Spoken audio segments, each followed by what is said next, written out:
अगर तुम्हें लगता है कि तुम लेजी हो, कि तुम्हें डिसिप्लिन नहीं है, कि तुम लाइफ में कुछ कर नहीं पा रहे, तो ये वीडियो तुम्हारे लिए बहुत जरूरी है।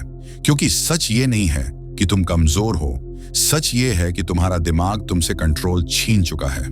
हर स्वाइप, हर रील, हर नोटिफिकेशन तुम्हारे दिमाग को ट्रेन कर रहा है मेहनत से भागने के लिए। और सबसे खतरनाक बात पता है क्या? तुम्हें ये सब नॉर्मल लगने लगा है।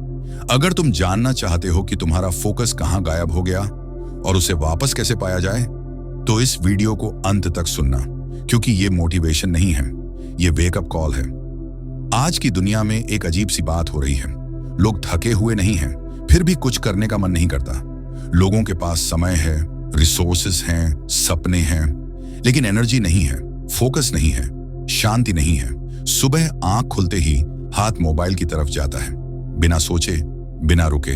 ना कोई मैसेज जरूरी होता है, ना कोई कॉल इंपॉर्टेंट होती है, फिर भी हम स्क्रॉल करते हैं। एक रील, फिर दूसरी, फिर तीसरी, और देखते ही देखते 30 मिनट, 1 घंटा गायब। दिमाग कहता है बस एक और देख लेते हैं, और यही एक और धीरे धीरे पूरी जिंदगी खा जाता है। आज का इंसान खाली बैठना भूल चुका है। साइलेंस उसे डराती है। अगर 2 मिनट कुछ ना हो तो बेचैनी शुरू हो जाती है। म्यूजिक चाहिए, वीडियो चाहिए, नॉइज चाहिए, क्योंकि जैसे ही सब बंद होता है दिमाग बोलने लगता है और हम उस आवाज से भागते हैं। लेकिन सवाल ये है, हम ऐसे क्यों बन गए? हमारे माँ बाप ऐसे नहीं थे, उनके पास स्मार्टफोन नहीं था, फिर भी उनका दिमाग ज्यादा स्टेबल था, ज्यादा फोकस था। तो फिर हमारे साथ क्या हुआ? यहीं से डोपामाइन की कहानी शुरू होती है। डोपामाइन कोई बुरी चीज नहीं है। असल में डोपामाइन हमें आगे बढ़ाने वाला केमिकल है। जब तुम कोई मुश्किल काम पूरा करते हो, जब तुम डिसिप्लिन दिखाते हो, तो दिमाग डोपामाइन रिलीज करता है और बोलता है गुड जॉब, इसे दोबारा करना। यही डोपामाइन मोटिवेशन देता है, कंसिस्टेंसी सिखाता है। लेकिन दिक्कत तब शुरू हुई जब डोपामाइन मेहनत के बिना मिलने लगा। आज डोपामाइन मुफ्त है। एक स्वाइप डोपामाइन, एक लाइक डोपामाइन, एक नोटिफिकेशन डोपामाइन, एक एक्सप्लिसिट वीडियो डोपामाइन का फ्लड। दिमाग शॉर्टकट पसंद करता है, वो एफिशिएंसी चाहता है। वो कहता है जब मजा बिना मेहनत मिल रहा है तो मेहनत क्यों करूं? और यहीं से हार्डवर्क बोरिंग लगने लगता है, पढ़ाई भारी लगती है, वर्कआउट टलता है, मेडिटेशन बकवास लगती है, क्योंकि इन सब में डोपामाइन धीरे मिलता है। आज का दिमाग स्लो डोपामाइन सह नहीं पाता। हम इंस्टेंट प्लेजर के एडिक्ट बन चुके हैं। और एडिक्शन की सबसे खतरनाक बात, एडिक्ट को लगता है सब नॉर्मल है। फोकस खत्म हो जाता है, मोटिवेशन मरने लगती है, और इंसान खुद को दोष देता है। मैं लेजी हूं, मुझ में डिसिप्लिन नहीं है। जबकि सच ये है, तुम लेजी नहीं हो, तुम्हारा दिमाग हाईजैक हो चुका है। आज अटेंशन सबसे कीमती करेंसी है, और हर ऐप उसे चुराने के लिए बना है। Infinite scroll, random rewards, endless stimulation. धीरे धीरे दिमाग का बेसलाइन बदल जाता है। जो चीजें पहले खुशी देती थीं, अब बोरिंग लगती हैं। यहीं से मेंटल नमनेस शुरू होती है, और यहीं डोपामाइन डिटॉक्स की जरूरत पड़ती है। डोपामाइन डिटॉक्स कोई ट्रेंड नहीं है, ये सर्वाइवल टूल है। इसका मतलब डोपामाइन खत्म करना नहीं है, इसका मतलब है दिमाग को नॉर्मल पर लाना। लेकिन डिटॉक्स आसान नहीं होता। पहले दिन मोटिवेशन हाई होता है, दूसरे दिन बेचैनी शुरू होती है, तीसरे दिन दिमाग रिवोल्ट करता है, हाथ बार बार मोबाइल उठाता है बिना वजह, और यही ज्यादातर लोग टूट जाते हैं। लेकिन जो बेचैनी है वो प्रॉब्लम नहीं है, वो हीलिंग है। साइलेंस में पुराने डर बाहर आते हैं, पुराने सवाल, पुरानी गिल्ट।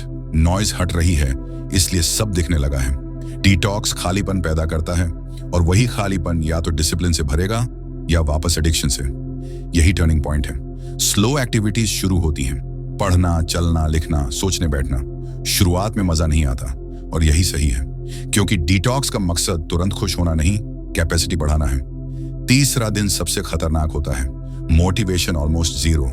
यही डिसिप्लिन काम आता है। काम पहले, मजा बाद में। धीरे धीरे दिमाग नया पैटर्न सीखता है। 4th डे के आसपास क्लैरिटी आने लगती है, नॉइज कम, प्रेजेंस ज्यादा, छोटी चीजें अच्छी लगने लगती हैं, साइलेंस कंफर्टेबल लगने लगती है। अब ईगो ट्रिक खेलता है, अब तो कंट्रोल में हूं, थोड़ा स्क्रॉल कर सकता हूं। यही ट्रैप है। डिटॉक्स में थोड़ा नहीं होता, पेन आता है, लेकिन पेन ग्रोथ है। नींद बदलती है, थॉट्स बाहर आते हैं, और उन्हें फेस करने से फ्रीडम आती है।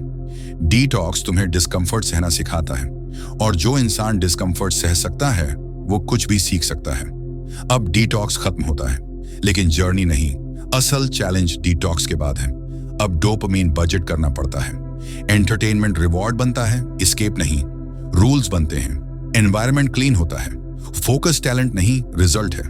अब बोर्डम डर नहीं, सिग्नल बन जाता है। सेल्फ रिस्पेक्ट बढ़ता है, कॉन्फिडेंस आता है। तुम सुपर ह्यूमन नहीं बनते, लेकिन रियल बनते हो, प्रेजेंट बनते हो। और प्रेजेंस आज की सबसे रेयर पावर है। दुनिया डिस्ट्रैक्ट करना बंद नहीं करेगी, लेकिन अब तुम्हें फर्क पता है। प्लेजर और पीस का फर्क, एस्केप और रेस्ट का फर्क। अगर रिलैप्स हो भी जाए तो गिल्ट नहीं, अवेयरनेस। क्योंकि अब तुम रास्ता जानते हो।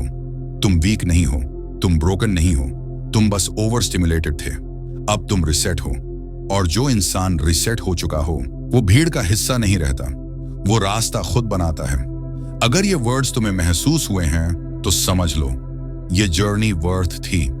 और अगर तुम यहां तक सुन रहे हो तो शायद तुम वही इंसान हो जो डिस्ट्रैक्शन की दुनिया में फोकस चुनना चाहता है, और वही लोग आगे जाते हैं। अगर तुम सच में कंट्रोल वापस लेना चाहते हो तो कमेंट में सिर्फ एक लाइन लिखो, मैं कंट्रोल वापस ले रहा हूं।